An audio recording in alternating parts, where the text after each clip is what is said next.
La ley de identidad de género es una revolución. Las olvidadas de la democracia, así nos llamábamos.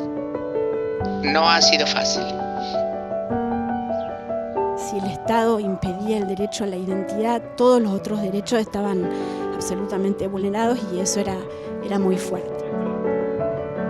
En un hospital, por ejemplo, a mí era lo más violento que me podía pasar de ser llamada por mi nombre o de masculino en una sala de espera. Prefería no ir.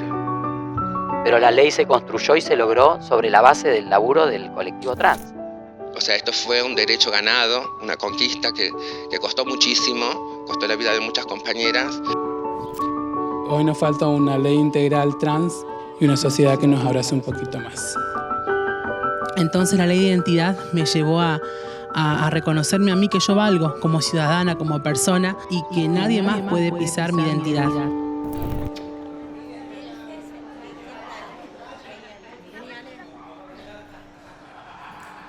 Nosotras en Argentina, en los años 80, 90, teníamos los códigos contravencionales en los cuales nos llevaban detenidas, en ese tiempo detenidos, porque nos ponían artículos masculinos, en la cual los artículos decían que llevábamos ropa puesta a nuestro sexo. Eso nos llevaba a la cárcel, esos nos daban días, 21 días, 30 días, en algunas provincias más días. Y empezamos a ver que la primer problemática era la persecución policial. Se empezó a trabajar en el tema de la derogación de los códigos contravencionales. La verdad que mucho no pensamos en la ley de identidad de género. Lo que queríamos era libertad, poder transitar, poder ir a un almacén, poder salir. Y esos artículos nos impedían poder transitar libremente. Y después empezamos a trabajar el tema de, ATA empezó a acompañar el matrimonio igualitario. En el 99 yo había presentado una demanda al Estado argentino por mi cambio de identidad. Tardó 10 años esa demanda. En el 2009 me entregan mi documento de identidad, con mi identidad, y me entregan el informe que hace el juez, que me hace, y todo lo que tengo, el diagnóstico. Yo les aseguro que era terrible. Me acuerdo que con la federación, le entregué a la federación todo el diagnóstico, era un libro, tenía disforia, todas las patologías que ustedes crean la tenía yo en ese informe. Y la federación lo que hizo con ATA es empezar a trabajar ese informe. Y me acuerdo que nos reuníamos y decíamos, no, tenemos que tener una ley que no tenga disforia de género, que ninguna persona trans tenga que pasar por un psicólogo, un psiquiatra, que el trámite sea judicial, que puede llegar a tardar, como el mío, 10 años. Anteriormente hubieron otros casos también. Entonces empezamos a trabajar el informe del juez, la sentencia del juez que da. Es una sentencia a favor, pero con un montón de cosas que eran contra para la población trans. Y ahí conocemos a Silvia, ese tiempo diputada del Partido Socialista, y empezamos a trabajar porque España tenía una ley. España tiene un gobierno socialista y tenían una ley de identidad de género, pero esa ley de España tenía disforia de género y había que pasar por un diagnóstico. Y dijimos desde Argentina, la Federación y ATA, dijimos no podemos avalar esta ley, tenemos que generar una ley que no tenga disforia y que las personas trans puedan acceder al cambio de identidad en un trámite administrativo. Y ahí nos empezamos a reunir. Tuvimos que hacer varios procesos, porque no es que todas estábamos sabiendo de qué era la identidad de género, cuáles eran los derechos que íbamos a conquistar. Ni siquiera dimensionábamos todo lo que significaba o todo lo que implica la ley de identidad de género. O sea, hubo un proceso previo que, como todas, porque absolutamente todas, veníamos de un mandato social donde nosotras éramos hombres y deberíamos comportarnos como hombres. Y nosotras también replicábamos eso. O sea, hubo un proceso previo a eso para entender, comprender y situarse a partir de ahí en qué cosas hacer para poder llegar a obtener la ley, que fue difícil porque entre nosotras también había discusiones internas de, bueno, no nos trates de varón. Empezar porque estábamos acostumbradas todo el tiempo a hacernos chistes, decirnos cosas delante de la gente que no importaba, porque ya teníamos esa costumbre social de comportarnos de esa manera. Entonces había un aprendizaje previo, duro, difícil, porque ya estaba establecido todas esas normas de qué ser, cómo ser. Entonces íbamos en contra de todo eso, y la primera que tenía que convencerse era yo. Tenía que darme cuenta de que no tenía que maltratar a las compañeras de esa manera, que era un maltrato, que para mí fue lo más difícil. Lo que sucede generalmente con quienes hemos sido maltratadas, maltratados durante tanto tiempo, veíamos con desconfianza, o nos veían con desconfianza esas compañeras, cuando les habíamos dicho que teníamos que construir una ley de identidad de género. Muy poco tiempo pasó cuando se sumaron, porque al principio nos dijeron que no, veían algo muy lejano, una realidad que no iba a ser palpable. La verdad que pensar en una ley de identidad de género, o de repente pensar que en algún lugar, mirar para un futuro y pensar de tener una ley de identidad de género, de ir a una comisaría y que me traten de mujer, era impensado, o ir a un hospital que me trataran de mujer. Nada, y eso también hay que mencionarlo, que fue uno de los grandes problemas de la muerte a temprana edad de nuestra comunidad, ¿no? El no poder acceder a los hospitales, porque era muy estigmatizante y muy violento. Ir a un hospital, por ejemplo, a mí era lo más violento que me podía pasar, de ser llamada por mi nombre o de masculino en una sala de espera. Prefería no ir, tomarme un calmante o aguantármela y no ir a ver mi salud, por ejemplo. Estamos hablando a ese nivel, ¿no? De la necesidad de un documento, de dejarse morir por no sufrir esta violencia, de tratarte de hombre, en mi caso. Me prefería que morirme.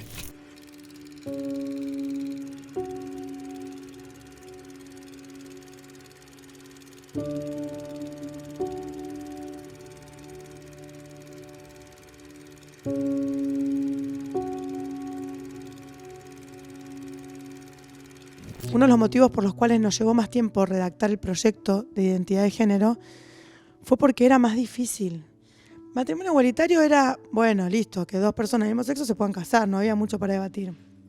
Pero en cambio, la ley de identidad de género, teníamos el problema de que en el resto del mundo había leyes de identidad de género, un montón. Pero eran sumamente lesivas de los derechos de las personas trans. Entonces nos debatíamos, bueno, pero ¿qué hacemos? ¿Pedimos el diagnóstico médico? Entonces hablábamos con las personas trans de España y nos decían, hay que pedirlo porque si no lo pedís, entonces no podés poner en la seguridad social las terapias gratuitas para personas trans, porque si no es una enfermedad, ¿cómo haces?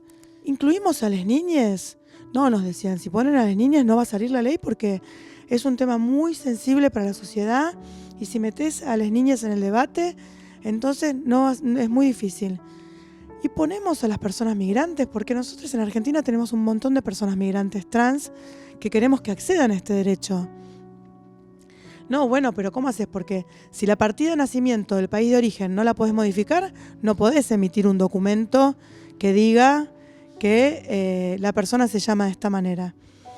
Entonces todos esos debates que nos dábamos en esos años era, ponemos esto, no lo ponemos. Nos llevó 2 años más escribir ese proyecto de ley. Y llegamos a una conclusión con ATA, con la Federación. Había que ir por el proyecto que queríamos. Había que ir por la de máxima. Eso también fue una experiencia del matrimonio igualitario. Nos ofrecían unión civil y nosotros decíamos, nosotros queremos la igualdad. No queremos una ley de apartheid. No queremos algo de mínima. Y con la ley de identidad de género queríamos lo mismo. Queríamos que las niñas, que eran las personas, el grupo más vulnerado, porque la identidad aparece a muy corta edad, entonces era el grupo más vulnerado de las personas trans, queríamos que sean alcanzados por la ley. Queríamos que no se patologizara a las personas trans. Y queríamos que las personas migrantes pudieran acceder a su documento. Entonces hicimos la ley que nos pareció la más justa, la más hermosa. ATA y la Federación nos dijeron, hoy te tenés que quedar hasta las 12 de la noche en Buenos Aires, y nos llevaron a una asamblea en el Rosedal en Palermo. Y bueno, y ahí Claudia organizó a las compañeras, a las trabajadoras sexuales, las reunió, dijo, tienen que esperar un rato, tienen que suspender el trabajo, que acá estamos con la fulana de tal, que es diputada, que va a presentar en pocos días la ley de identidad de género, y bueno, y tenemos que debatirlo. Así que Esteban, María, Claudia, Marcela, todos hicimos esa asamblea, y recuerdo que, no sé quién era, pero dijo algo como dijeron aquí las compañeras, a nosotros nos meten presos por cómo nos ven. ¿Para qué quiero yo el documento? Si no me piden el documento, me discriminan porque cómo estoy vestido, cómo soy. Bueno, pero sabíamos que teníamos que trabajar la ley, que era el primer derecho a poder ser. Si el Estado impedía el derecho a la identidad, todos los otros derechos estaban absolutamente vulnerados, y eso era muy fuerte. Así que bueno, en ese diciembre presentamos la ley, luego la tuvimos que representar. Ustedes saben que a los 2 años pierde estado parlamentario, y la volvimos a representar en el 2009, y después, bueno, todo el proceso que siguieron militando, que fue quizás mucho más sencillo después del fuerte debate de la ley de matrimonio igualitario, porque la sociedad cambió sustantivamente, ¿no? Empezó a haber cosas que estaban absolutamente invisibilizadas. 33 votos a favor, 27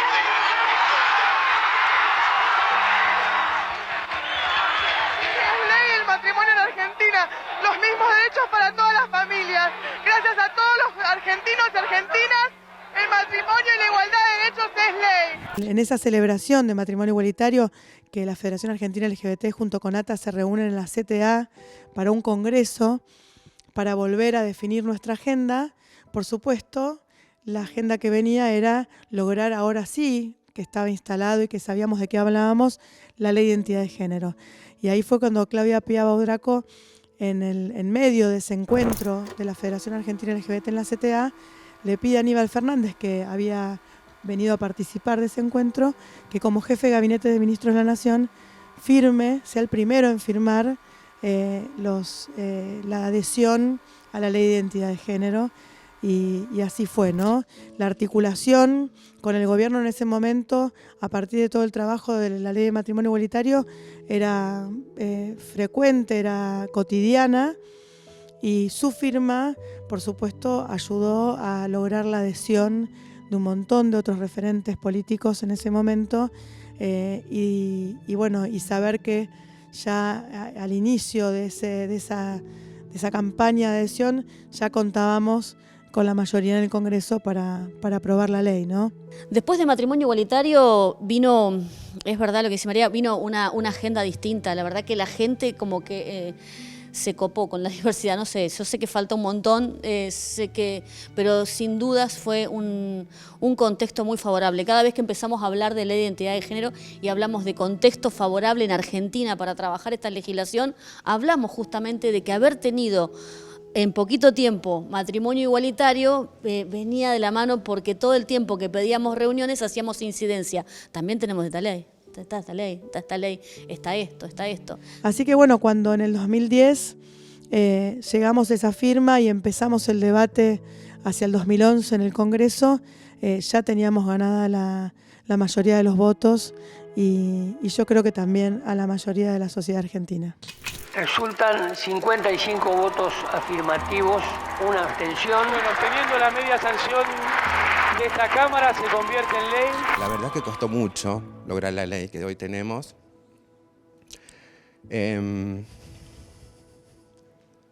Costó muchísimo. Lamentablemente costó hasta la vida de compañeras que quedaron en el camino y no pudieron ver o no pudieron morir con su identidad, ¿no? Claudia Pia fue una de ellas. Después de su fallecimiento fue que se logró la ley de identidad de género cuando ella no estaba. Ella siempre decía que ella lo podía haber tenido el documento, pero ella quería que salga la ley para todos y todas, para ya tener su DNI. La verdad que fue un camino muy difícil. Eso tienen que saber también las nuevas generaciones, que no tenemos una ley de identidad de género porque vino algún gobierno de turno a regalarnos. O sea, esto fue un derecho ganado, una conquista que costó muchísimo, costó la vida de muchas compañeras. Y nada, por suerte hoy por hoy tenemos una ley modelo a nivel mundial. Para mí la ley de identidad de género es una revolución, que pensar en que el género es algo sentido, autopercibido, que no tiene por qué encasillarse en masculino y femenino, que puede ser como cada quien quiera, creo que realmente es la verdadera revolución, pero la ley se construyó y se logró sobre la base del laburo del colectivo trans. Y era la ley que el colectivo trans estaba esperando, que era una ley que no les ponía condiciones, que valorizaba la salud, el acceso a la salud, que planteaba que esto era, que la identidad, habíamos elaborado ese eslogan, Marce, que decía derecho a la identidad por el acceso a todos los derechos. Desde ATA Red Nacional estamos trabajando en la ley integral trans, que me parece que va a venir a cambiar un poco esta realidad, ¿no?, de la comunidad trans, lamentablemente. ¿Qué cambió? Hay un antes y un después de la ley. Antes de la ley lográbamos resoluciones. Una resolución para ingresar a la educación, una resolución para que en los hospitales respeten tu identidad. Eran todas resoluciones. La ley de identidad de género ha significado, digamos, que un grupo de personas, y ahí donde digo que la ley les ha cambiado por lo menos a la calidad de vida a algunas de las compañeras de Santiago, ha sido en el sistema educativo, que han podido llegar a recibirse, pero también tienen una significancia, ¿no? Esas compañeras que en ese momento no han podido, hoy con la ley de identidad de género han podido ser una de las mejores, han podido recibirse, han tenido mejor diploma, mejor promedio, y hoy pueden decir soy esto, tengo esto, soy terminado la secundaria y demás. Así que la ley de identidad de género para mí es eso, ¿no? Seguir trabajando, mantener la estructura, porque es como si no la mantenemos, borramos esa historia que aquí las compañeras estaban contando. Y eso hizo la ley, lo que hizo la ley de identidad de género, lo que hizo ATA, estar presente, ser visible, que no hablen más por nosotras, que todas nosotras estemos presentes, que ocupemos lugar de decisión política. Cuando salió la ley de identidad de género, nos cambió a todas, incluso a mí, haber podido ingresar al sistema laboral, poder seguir trabajando con mis compañeras, poder transitar en los lugares que históricamente fueron negados. Para mí eso es un orgullo. Ser una persona o tener derecho era impensable, porque esto, vamos, la ley de identidad de género nos dio derechos y nos dio paz y libertad en nuestro país. Costó años, pero ahí estamos.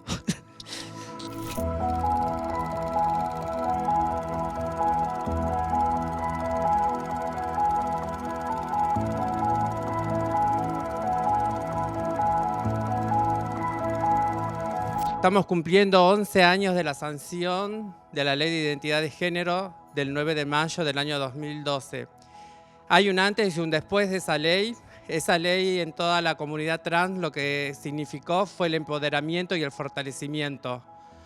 Para muchas de nosotras que somos mayores, yo tenía 40 años por ejemplo, significó primero tener un DNI que refleje nuestra identidad, poder capacitarnos, poder estudiar, poder entender que podíamos seguir peleando, tener una meta, tener un objetivo de vida. También a partir de la ley de identidad de género entendimos y se comenzó a visibilizar y hablar de infancias y adolescencias trans, porque hasta ese momento es como que hablábamos y las mujeres trans solamente éramos adultas. Nosotras fuimos todas niñas, niñes, tuvimos infancias y eso de nuestras vidas no existió. Con respecto a la ley, creo que para nosotras y nosotros y nosotras las personas trans es la ley primera, porque sin esta ley de identidad no podríamos tener un nombre, o sea, algo tan fundamental como eso, ¿no? Como una identidad, que es algo que se nos ha privado durante muchísimos años. Quienes conocimos cuando no teníamos ley de identidad de género y transicionamos previo a eso, sabemos la diferencia que hemos tenido con eso, con ir a un hospital, con cosas que parecen tan sencillas y tan cotidianas para todas las personas cis, nos modificó muchísimo la vida, creo, a todos y a todas, y en nuestra provincia ha sido muy significativa. Y esto obviamente ha sido el puntapié de que después podamos ocupar otros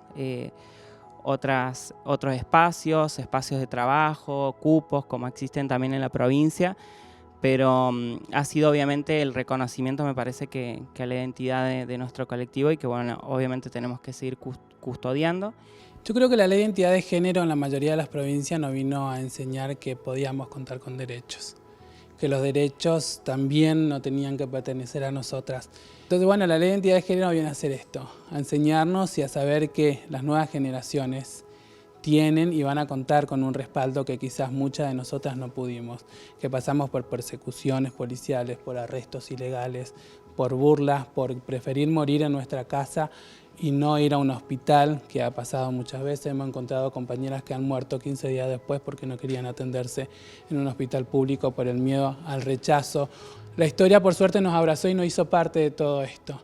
Así que hoy nos falta una ley integral trans por educación, trabajo, vivienda, menos discriminación, refuerzo de adultas mayores, infancia libre de discriminación y una sociedad que nos abrace un poquito más.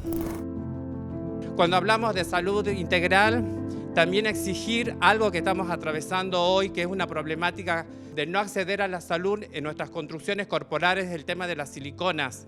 Se necesita por eso hablar de salud integral, de un acceso a la salud integral, porque si no parece que quedamos las personas trans solamente encasilladas, VIH, hormonización, y somos mucho más que eso. Necesitamos controles, necesitamos un montón de acceso a la salud. Creo que la ley de identidad de género, en mi caso, por ejemplo, creo que me blanqueó en lo laboral y en lo personal. Creo que unificó, unificó, digamos, todo para lo que yo me había capacitado, estudiado, y me dio la posibilidad de estar como una persona trans visible en una comunidad. Para mí nos blanqueó, digamos, al colectivo en el país. Creo que hoy en día ir a una escuela y ver a una compañera, digamos, dando clases, ir al sistema de salud y ver a una compañera médica, enfermera, administrativa. Creo que la ley nos permitió justamente eso, ir visibilizándonos y armar una red entre nosotras mismas. Y yo creo que una de las cosas positivas que yo vi, empezar a ver cómo varones trans empezaron a surgir, que estaban muy invisibilizados. Varones trans del interior, de pueblos de Tucumán, que vieron el ejemplo de compañeros como es Lolo Franco, de que era posible, que existía una posibilidad de ser un varón, de la existencia de la identidad de varón trans. Y eso lo trajo la ley. Es una ley de vanguardia, pero como siempre, ni un paso atrás y seguimos adelante con la ley integral trans. Muchas veces nos dicen que con el DNI ya tenemos garantizado una vida más digna y sin embargo todavía falta, sobre todo en Corrientes, por ejemplo, una provincia sumamente conservadora que hasta el momento nosotros somos nuestros propios abogados que vamos con nuestra ley a los hospitales y le conquistamos primero a los del servicio y nos van operando de manera clandestina porque hasta que se entere el director del hospital. Entonces eso en el interior, como hoy mencionaba también nuestra compañera NASA, en el interior siguen negando todavía esta posibilidad del cambio registral. Entonces, y también nos pasa con el trato digno en las escuelas porque no reconocen la educación sexual integral con perspectiva de género. Sí, por supuesto que fue uno de los avances más grandes que tuvimos, porque es el primer derecho humano básico tener una identidad. Y muchas veces nos dicen, o escuchamos, me pasa muchas veces en mi provincia, que nos dicen, pero ustedes del colectivo trans siempre quieren privilegios y vivir de privilegios. Nosotros no queremos privilegios, no necesitamos privilegios, necesitamos que se cumplan simplemente los derechos. Aquellos derechos que nos fueron negados históricamente por nuestras identidades de género. Estamos en democracia, como dice la compañera Marcela, una democracia débil porque realmente no se está cumpliendo la ley de identidad de género, yo creo, a nivel nacional. Todavía no tenemos el acceso a la salud integral y estamos hablando de de una ley integral donde también estamos buscando que se nos reconozca como ciudadanas, que se garanticen nuestros derechos. Yo nací en el 97, tengo 26 años, que también fuimos, digamos, unas perseguidas de la democracia porque no pudimos vivir libremente en las escuelas, nuestra identidad, en nuestras familias, y yo tuve que huir de mi casa. Fue todo un proceso que creo que cada una vivimos, ¿no? Entonces la ley de identidad me llevó a reconocerme a mí que yo valgo como ciudadana, como persona, y que nadie más puede pisar mi identidad. Creo que la gran lucha es lograr la ley integral en cada provincia, lograr la ley integral a nivel nacional, y creo que estamos preparadas para darnos esa lucha política, así que ni un paso atrás. Que la única opción es siempre empoderarnos, estar juntos y siempre, siempre el amor vence el odio. Nada más.